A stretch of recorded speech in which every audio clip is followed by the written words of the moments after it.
Hello, today is October 15th, 2024. Felix here. I'll be honest, I'm not in the best of moods. Seems I've come down with the flu, and I know exactly why. Well, I've spent all week down on floor -5, updating the categories of content pre-2000. It's one of those jobs that should have been rotated, but between you and me, everyone's decided to take annual leave at the same time. And our interim director is, as usual, never around. That's the problem with these government-funded organisations. Instead of promoting from within, they bring in someone from the outside, probably ex-police or army, someone with level 5 clearance just to save the paperwork.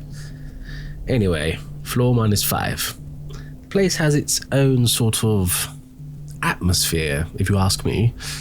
I mean, we have protocols and the items down there are all categorized as safe, but that doesn't mean they leave some kind of residual aura, if you get me. You can feel it, it's a sort of bad lingering in the air. It's harmless really, but it does make you wonder about the kind of things we're keeping there. And that's why we're supposed to rotate. No more than 2 days a week down there. Of course, rules go out the window when everyone else is on holiday. God, I can't even think when I had a holiday last. Still, it did get me thinking about a good tale to tell you. A story that might make you question what exactly we mean by safe. So, grab a blanket, settle in, get yourself some cocoa, and let me tell you about the object we call the Lament Prism. It's an innocuous thing to look at, just a small glassy structure, roughly the size of a paperweight. You'd walk past it without a second glance, except it's always a little out of place. No matter where it's stored, there's an odd quality about it. You see, it doesn't reflect light the way it should. No matter the angle, it looks wrong, as though the light bends in directions your eyes can't quite follow. Like one of them paintings with the eyes, you know?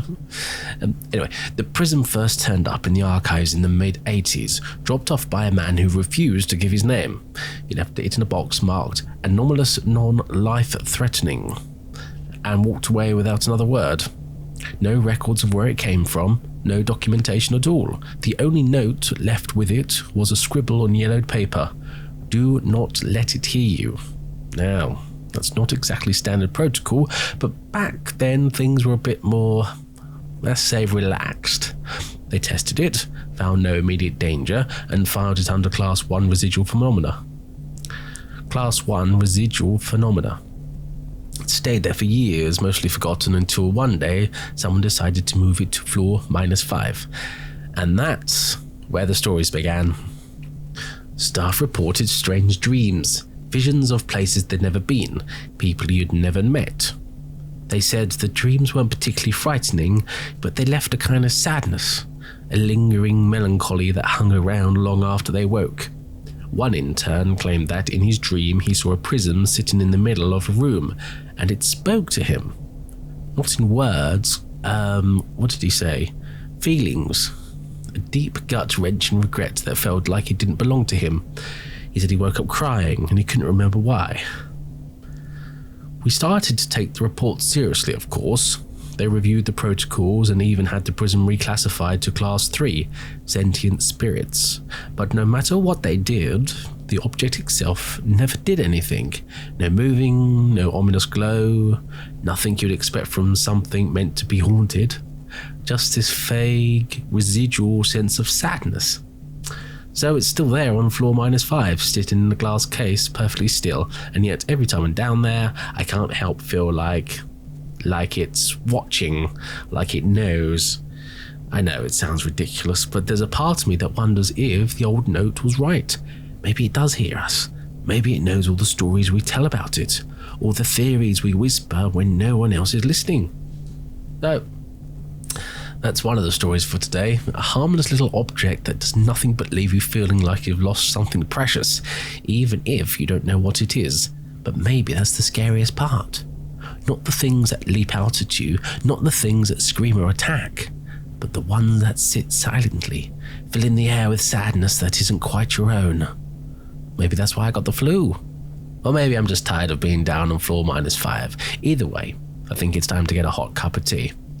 But there was another one, actually, that I wanted to tell you. I remember the intern saying, tell them some of the juicy stuff. And I was thinking, well, I can't tell them the actual juicy stuff, of course, because I would probably get arrested.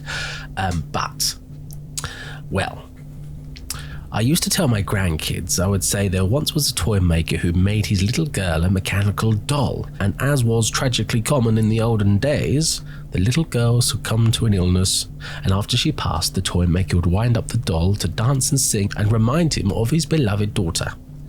But the truth is, this particular item was handed in to us just 7 years ago by a collector who said he couldn't take care of it anymore. It's a copper mechanical clockwork doll from the Victorian era. There was a toy maker shop that we were able to actually link back, but I won't give you the address to stop people harassing the location now, as I believe it is a pawnbroker's. Anyway, the toy maker's shop caught fire in a terrible accident. His daughter, not wanting her dolls to burn, ran back into the flames to save them. Days later, they found her charred remains clinging to the very doll lying on the shop floor. Awful. And now, every year, in the anniversary of her death, the doll does something peculiar. It spins just like a ballet dancer and hums a lullaby. Of course, there's no mechanisms within it that should allow this to do it either. Not after all those years, and certainly not without anyone winding it up. It's as if her essence is still in there, clinging to the doll as tightly as she did in her final moments. It's things like this that does make you wonder about the boundaries between life and death, and whether some emotions are simply too strong to fade away. On the anniversary, when I'm down on floor -5, I sometimes hear that faint humming. It's soft, almost gentle, but it sends a chill down my spine every time. It's not aggressive, not malevolent, but there is a sadness to it, a longing that never quite leaves. Maybe that's what happens to some of us. We hold on so tightly to the things that we love. Even when we're gone, a piece of us still lingers, perhaps in the echoes of once was. It's not always frightening, but it's certainly haunting. Anyway, I've spoken too long today. Until next time, and hopefully by then I've shaken off this flu. Good night, and I'll see you next time.